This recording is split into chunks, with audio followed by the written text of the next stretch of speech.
I was crouched in front of the old Philco fridge, door wide open, cool air hitting my face while I searched for something sweet to hold me over till dinner. It was one of those late summer afternoons where the sunlight slanted through the kitchen window, hitting the yellow wallpaper just right, giving everything that warm, faded Polaroid tint. The little radio on the shelf above the sink was playing The Night Chicago Died by Paper Lace, which Mom always sang off-key. Bless her heart. I was wearing my Kool-Aid Man t-shirt with a hole in the shoulder, and those itchy blue polyester shorts with the red stripes, my unofficial summer uniform. The whole house smelled like roast chicken with that paprika spice our neighbor Mrs. Louise swore was her Polish grandmother's secret. My little sister was on the living room floor, building an entire city out of wooden blocks and Fisher-Price people. The TV in the background was playing the opening jingle to Match Game, which Mom never missed before supper. It was Monday, August 12, 1974, one of those sticky, sun-baked days where the vinyl couch practically glued to your legs. Everything felt like any other summer afternoon, until Dad got home. He came through the door with that tight look on his face, dropped his briefcase on the linoleum with a thud, and went straight for the kitchen. He sold stereos and color TVs over at Montgomery Ward, always came back smelling like a mix of cigarette smoke and the cracked leather seats of his Oldsmobile Cutlass Supreme. The deep burgundy one with the black vinyl top he always parked under the gumdrop tree out front, and the second he stepped in, I knew something was off. Dad didn't say much at first.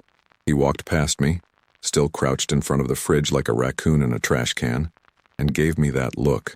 Not angry, just tired. The kind of tired that came from selling Zenith consoles to cranky couples arguing over screen sizes all day. He loosened his tie, the ugly brown one with the little mustard-colored paisleys, and opened the fridge door a little too hard. I slid out of the way and sat cross-legged on the kitchen floor, watching him like he was about to disarm a bomb. He scanned the shelves, moving leftover meatloaf, Mom's Tupperware tower, a half-empty carton of Meadow Gold milk, and 3 jars of pickles no one had opened since July 4th. His eyes locked onto the dessert shelf, the place where Mom usually stashed our special treats. That sacred zone where things like ding-dongs, pudding cups, and sometimes, if the stars aligned, a bowl of Jell-O 1, 2, 3 lived in glowing glory. But not today. He stood there, dead silent, just staring at the empty spot where the Jell-O 1, 2, 3 usually sat. You remember that stuff? That magical dessert that separated into 3 layers on its own. Airy on top, creamy in the middle, jiggly on the bottom. It was like a parfait built by Willy Wonka himself. The orange one was his favorite. Mine too. Mom used to say it was just a box of chemicals, but Dad swore it was the best invention since the 8-track tape. He looked back at me, one eyebrow raised. "You eat it?" he asked, flat and slow. I held up my hands like I was under arrest. "Wasn't me," I said, and it was the truth. I'd been eyeing that bowl all day, but Mom had a 6th sense about sneaky fingers, and I wasn't about to risk losing Atari time for a spoonful. He didn't respond, just stood there for a second longer. Then, wham, he slammed the fridge door shut so hard, a couple of magnets fell off, and the clunky little I Hearts Tawas souvenir thermometer popped off and hit the floor. From the living room, Mom called out, "Jim, what on earth was that?" He muttered something about nothing sweet left in this house, and stomped off to the den, his socks making that soft shuff-shuff sound across the linoleum.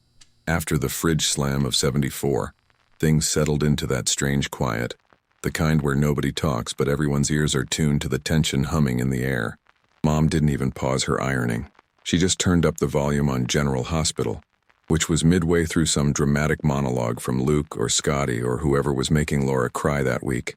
I went back to the living room, flopped onto the couch, the one with the itchy Afghan blanket crocheted by Aunt June, and grabbed the TV guide off the coffee table.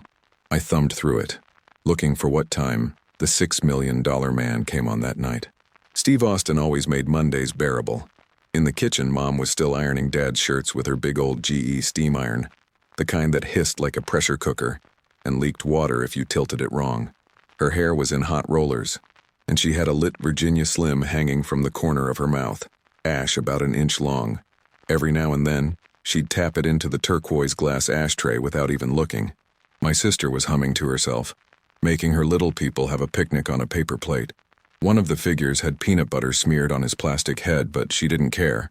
Outside, You could hear the sound of someone's whammo slip and slide being pulled across a lawn, that squeaky, rubbery drag noise, followed by the scream of a kid who just belly flopped onto the grass too hard. Dad stayed in the den, probably fiddling with the knobs on the Zenith wood-paneled TV, trying to adjust the vertical hold. I knew him. He'd sit there with a can of Schlitz and sulk until Mom brought him a plate. He hated when something sweet wasn't in the fridge, but it wasn't really about dessert. Not really. He'd had a rough year at the store. Commission was down, new manager was a weasel, and the economy had everyone scared. Gas prices were climbing, and the damn Pinto across the street had a for sale sign on it for months. I think Dad just needed something to look forward to, something reliable, something orange and jiggly and nostalgic. Isn't it funny how it's never just about what's missing, but what that thing reminds us of? About 20 minutes later, Mom poked her head into the den and said dinner was ready. Meatloaf, canned green beans, and those crescent rolls she burned on the bottom every single time. Dad didn't answer, just waved his hand like he was Caesar dismissing a court jester. She rolled her eyes, muttered something under her breath, and went back to the kitchen to plate our food. We sat down at the formica table with its cracked edges and that one wobbly leg we kept steady with a folded-up Sears catalog. My sister insisted on drinking her milk from the Muppets glass we got from Arby's, the one with Gonzo doing a backflip. I had the Kermit one, which was missing a chunk from the rim, but I'd long since learned to drink around it. The silence was thicker than the gravy. Then it happened. Mom dropped the bomb. "Well, I was going to make Jell-O 1, 2, 3 for dessert," she said, stabbing her meatloaf, "but someone used the last box and put the empty package back in the pantry." She looked directly at me. I nearly choked on my milk. "I didn't, I swear." My sister giggled and said, "I saw you sniffing it this morning." "That doesn't mean I ate it," I snapped. Dad from the den hollered, "Nobody's eating anything sweet in this house till someone learns how to read the damn box before putting it back." It wasn't the first time this happened. Last week it was the high-C Ecto Cooler, gone without a trace. Week before that, the last packet of space dust disappeared right before my eyes.